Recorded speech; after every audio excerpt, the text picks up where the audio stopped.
Guess who just admitted that they manipulated Bitcoin? I'm going to cover that plus much more. But in the meantime, enjoy the view of the Bitcoin Amsterdam conference that we are at. It's a really cool event. I would definitely recommend going to one of these. All right, so we have Caroline Ellison and Sam Bankman-Fried conspired to keep Bitcoin under $20,000 by selling customer funds, literally stealing their customer funds and just using it to manipulate the price of Bitcoin.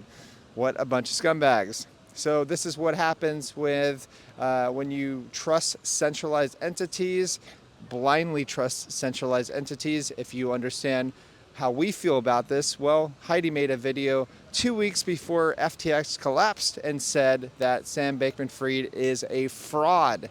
Yes, that was a very good call, Heidi. On top of that, we have an article from Financial Times right around the time that it collapsed, right?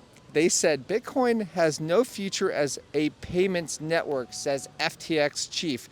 Not only did it say that, but the subtitle says Bankman-Fried criticizes biggest digital asset over inefficiency and high environmental costs. So, you know who was pushing that narrative?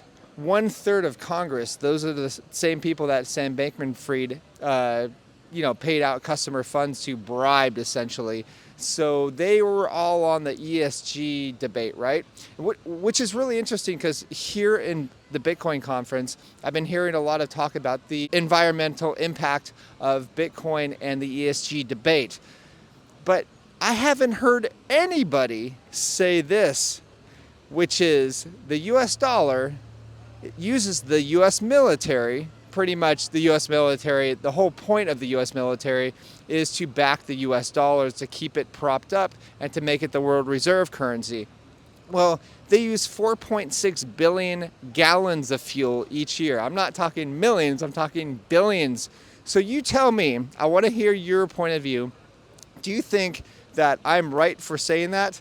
Or should I just sweep that under the rug and just say Bitcoin is really bad for the environment? I want to hear your thoughts. Lastly, I have a really interesting report here that JP Morgan has launched its tokenization platform using a blockchain and completed its first transaction with BlackRock. Tokenization shares in a money market fund. JP Morgan wants to collateralize all traditional financial assets. So if you've been following our channel for like 7 years now at least, you will know that Heidi and I have been saying that people born nowadays are never going to walk into a bank. They're never going to trade a traditional stock market because they're not going to put up with anything that only trades 5 days a week and only a couple hours, because the whole world runs 24/7. It doesn't shut down like the stock market does.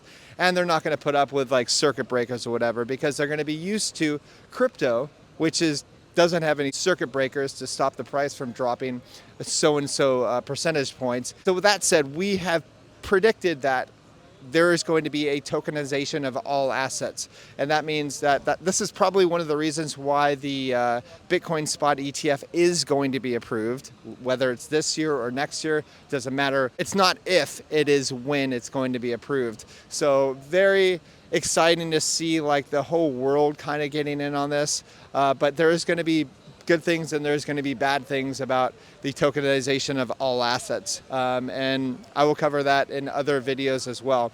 But in the meantime, if you are a part of our Learning Crypto member, you understand that we've just had 5 of our microcaps hitting pretty much all-time highs as of yesterday. The link is below at learningcrypto.com. And also, please don't forget to like and subscribe. I'll talk to you guys soon.